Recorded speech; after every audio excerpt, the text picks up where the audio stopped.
Hello, friends, and welcome back. This is part 2 of a multi-part coaching session with one of our coaches from the Teacher Career Transition Academy.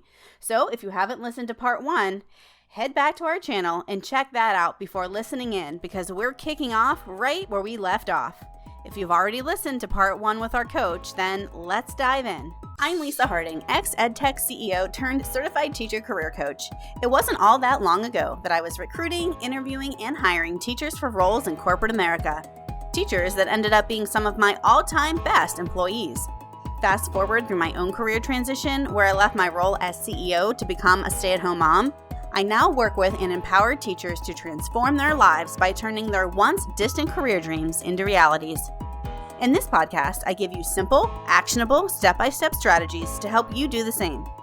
If you're a burnt-out teacher or simply need a change and you're looking to create a life you love, you're in the right place, friend. Let's get started. Hi, everybody. Okay, so a few teacher-specific tips. Again, only highlight the relevant parts of your teaching experience. I said this 3 times throughout this presentation because that is very important. When you do not focus on the relevant parts of your teaching experience, it sends the message that you don't know what's relevant. And it also says, I need you to connect the dots, says to the recruiter, I need you to connect the dots because I can't do it. And they are not going to do that. You see all these people who are applying to these jobs, they don't have time to connect the dots for you. So in your resume, on your LinkedIn, anytime in an interview, focus solely on what's relevant. And don't start talking about stuff that has no significance to the job that you want. Don't turn into a professional transitioning teacher or professional former teacher. This is a big one. While you're going through the transition, it's easy to just start posting for other transitioning teachers. It's a dopamine rush. Other transitioning teachers, they're going to comment, they're going to like it, they're going to support you because educators were such a supportive community. However, when an employer goes to look at your content, all they're going to see is stuff about transitioning. And that does not help you. I had this when I started my ghostwriting and LinkedIn strategy job for executives. There was one potential client who did not sign with the agency I work for because they were like, well, all she talks about is transitioning teacher content. Now, obviously, I do that because my business works with transitioning teachers, but it definitely made me think about, okay, when you're trying to do something else, if you're only talking about transitioning teachers, people will not see you outside of that box. So that's why I'm telling you to make sure that you are posting content relevant to the role that you want, not the role that you have, and not about this stage that you're in transitioning. Once you do transition, don't become a professional former teacher. What that means is you don't have to only post ideas and advice for other teachers who are going through the transition. There are plenty of people out here who are doing that. Instead, think about the fact that you've just entered into a new career, and it's a career that you, depending on where you are, might want to grow in. And so you still need to be networking. You are no longer it might hurt to hear, but you're no longer a teacher once you leave. And to get out of that teacher box, you can't label yourself as a professional former teacher who gives advice. Talk about the spot that you're at once you get out of it, if that makes sense. And yeah, stay active on LinkedIn once you get a job. I'm sure you see all of these layoffs that are happening. I've had some former clients who transitioned out about a year ago, and they've been laid off since because it's just something that's happening right now. And so that's why you need to stay active. The ones who stay active on LinkedIn after they get the job and they don't become professional former teachers, they get new jobs 2-3 weeks after they get laid off. But the ones who stop using LinkedIn just because they got a job, it's like they're having to start all over again. All right, so if you would like more help, I do LinkedIn reviews, and I also have the Ultimate LinkedIn bundle on my website with this code that you can use to get 10% off the bundle. Where you get a LinkedIn guide to networking, where I go more into detail, 2 pages of networking scripts. You know, what do I actually say to these recruiters after I apply? What do I say to someone if I want to do an informational interview? What do I write in my personalized invite? a LinkedIn scorecard where you can grade your profile and your activity to see if it's up to par, and then 10 LinkedIn post ideas with examples if you decide that you do want to post. As far as the LinkedIn reviews, that's just if you feel like, you know what, I think my LinkedIn profile looks good. I just want a second set of eyes, or I think my LinkedIn looks awful. I don't know where to start. So that's what I have for you. And then this is my contact information. Lisa, thank you again so much. I think I did it in 30 minutes.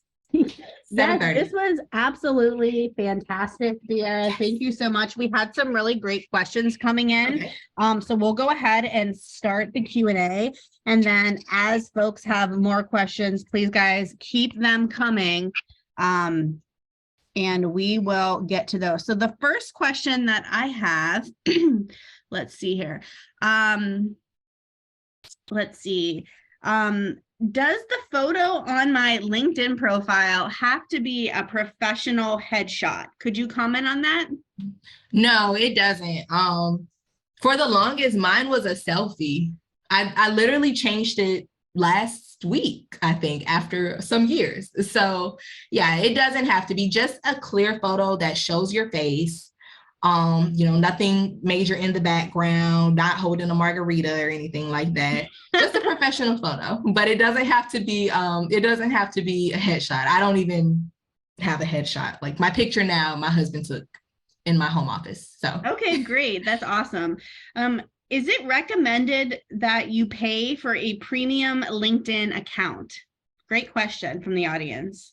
that is a good question. I like LinkedIn Premium because it gives you in-mail credits where you can message the people who post the job.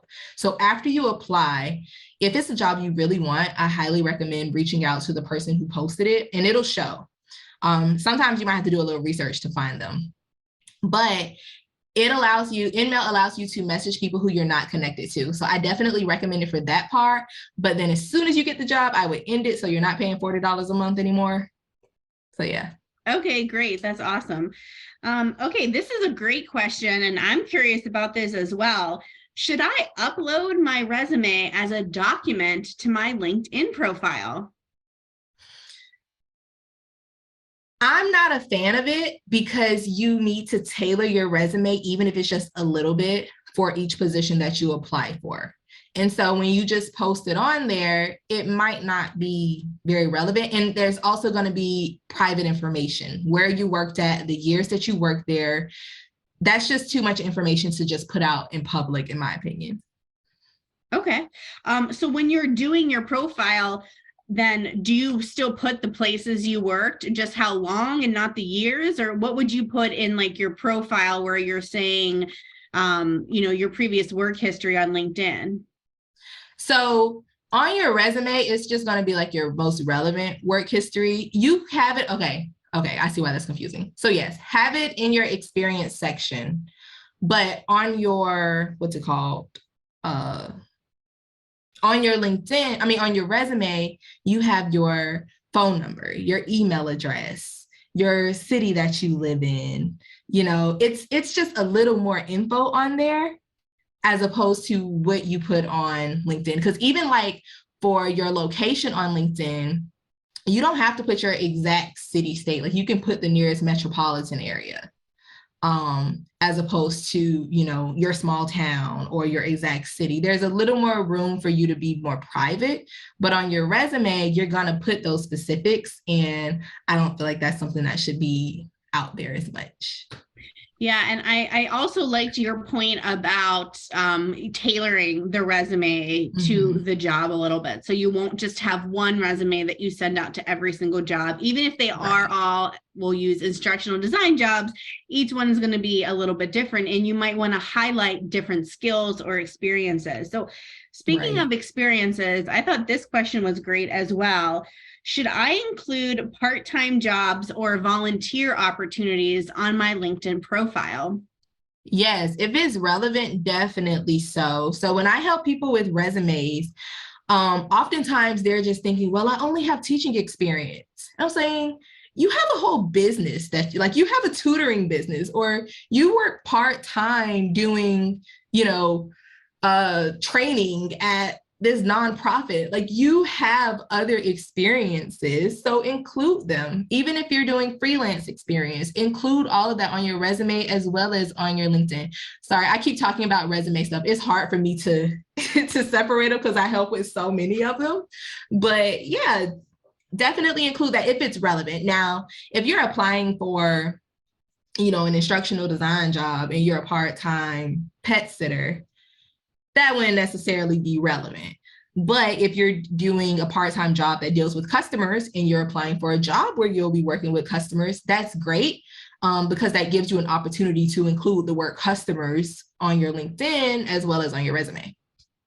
And kind of to give even, more tips to folks out there with the dog walking example, I was actually chatting with someone the other day. If you're looking for more experience and you're like, oh, well, I do dog walking, that's not going to help me get in instructional design. Well, why not create something about dog walking to share with your dog walking clients? And now you have something relevant to put on your resume. So sometimes you can take your hobbies or jobs that you think might not give you the right experience and just, come up with a way to get that experience kind of on your own. Or if you want to go into marketing, now you start marketing your job, your dog walking job. Exactly. Here's a good question that goes back to another comment that was just said. Is it recommended to put the nearest metropolitan area as opposed to the small town that I live in? Today's episode is sponsored by the Teacher Career Transition Academy. Are you eager to explore new possibilities but find yourself unsure of where to start? Look no further than our Teacher Career Directory.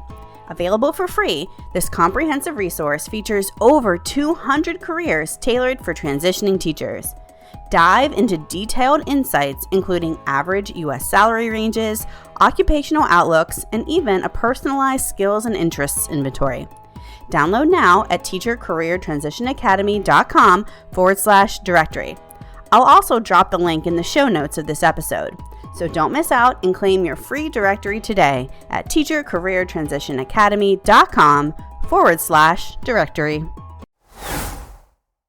I would say so, because if you're in a small town, I just feel like it's too much information. If you're in a small town, like, it's so easy for people to be like, for people to steal your identity in my head. Maybe I'm just paranoid, but if you're in a small town, there aren't as many people who have your name, who have your, your background and things like that. Whereas if you put a nearest metropolitan area, it's way more people, but also there are more jobs that are available in metropolitan areas. And so a recruiter might not know your small town, but they know that metropolitan area and say, oh, okay, that's just, 45 minutes away. They're close enough.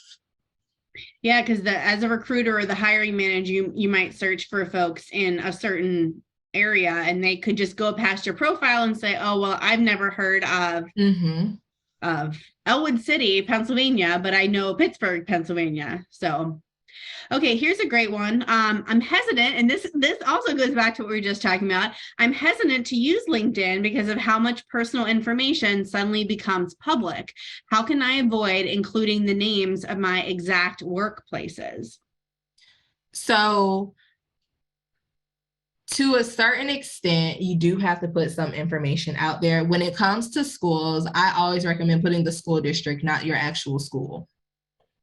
Because I agree that is too much information to give your actual school location where you work at.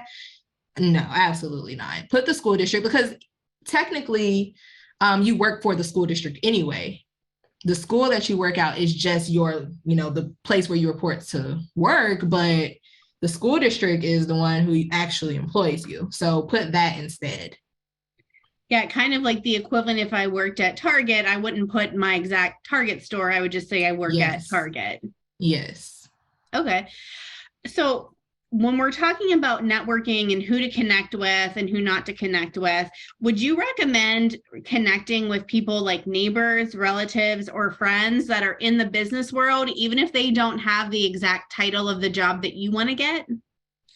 If you're looking for local jobs, absolutely, because it's actually easier to get a job locally than it is to get a remote job right now, because with remote jobs, you're competing with everybody. Whereas with local jobs, you're just competing with people who live in that geographic area. So I always recommend going for local jobs if that's something you're open to.